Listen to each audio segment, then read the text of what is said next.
Why do you feel empty, even when everything seems fine? You've got a job, maybe even a good one. You wake up in a warm bed.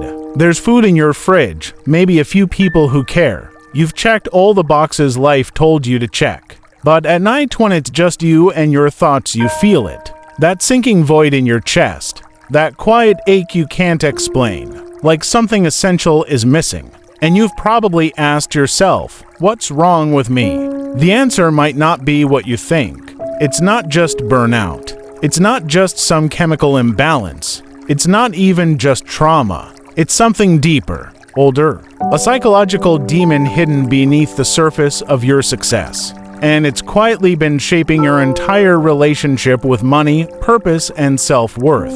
Let's talk about it. In ancient Greek mythology, there's a story about King Midas, the man who was granted a wish. Everything he touched would turn to gold. It sounds like a dream, right? But it became a curse. He couldn't eat. He couldn't touch his daughter without destroying her. The very thing he thought would make him feel fulfilled wealth ended up isolating him, starving him, and breaking him from within. This isn't just mythology. This is you. This is us. We've been sold a myth that financial success equals emotional peace. That stability will cure our restlessness. But what if the pursuit of enough has actually become the source of our emptiness? Think about it. From the moment we're old enough to understand value, we're conditioned sometimes subtly, sometimes brutally to measure our worth in terms of productivity, achievement, earnings. We are raised in a system where the scoreboard isn't internal, it's external. It's visible. It's monetized. So we start to tie our identity to what we do instead of who we are. You graduate, get a job, maybe even build a career. But inside, you're still that kid waiting for someone to tell you it's okay to rest, that your value isn't dependent on output. But no one ever does, because they don't know either. They're trapped in the same system, the same story. And so we push forward, grinding, hustling, earning, collecting validations like badges, hoping one day they'll quiet the voice in our heads that says we're not enough. But the voice doesn't go away, because the problem isn't solved by more. It's solved by meaning. Carl Jung once said, people will do anything, no matter how absurd, to avoid facing their own soul. That includes climbing corporate ladders they don't believe in, chasing promotions they don't care about, hoarding wealth in the hope that someday, when they have enough, they'll finally feel whole. But wholeness doesn't come from having, it comes from being. And being isn't profitable. So no one teaches us how. Modern culture praises hustle. It worships growth. But it doesn't ask why. Why do you want more money, more influence, more status? Most people don't know. Because their goals weren't self-chosen. They were inherited. From parents, peers, influencers. From trauma? Here's the hard truth. Many of our financial goals aren't about freedom. They're about fear. Fear of not being safe.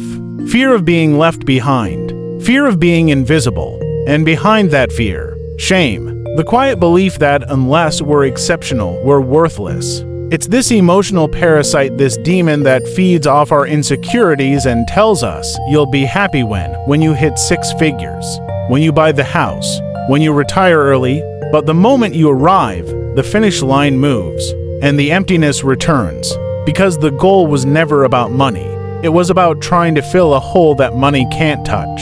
Let's go deeper. Psychologically, this is called hedonic adaptation.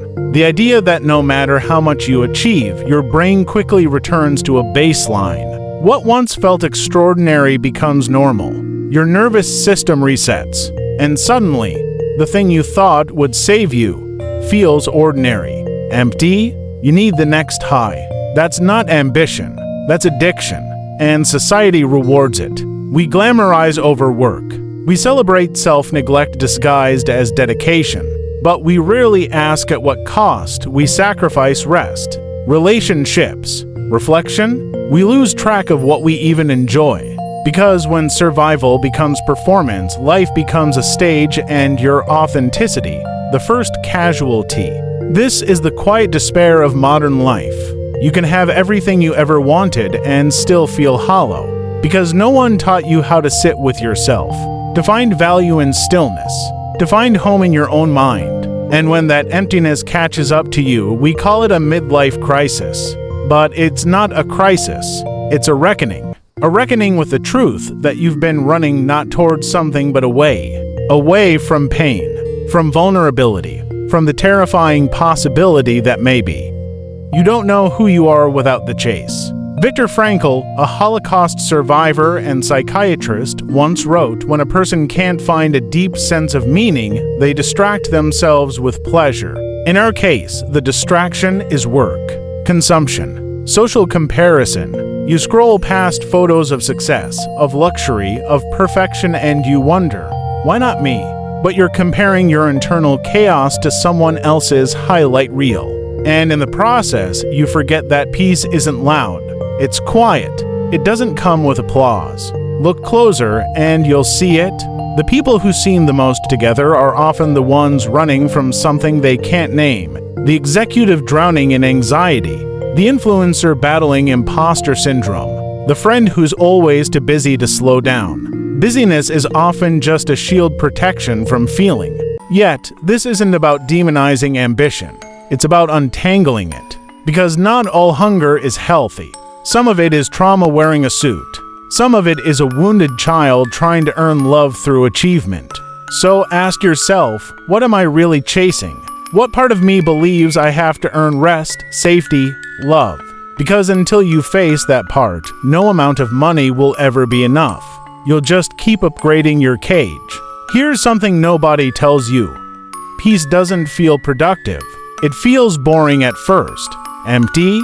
Because your nervous system is addicted to stress, to doing, to proving. When you start to heal, you'll mistake it for laziness. But it's not. It's liberation. Real success is quiet.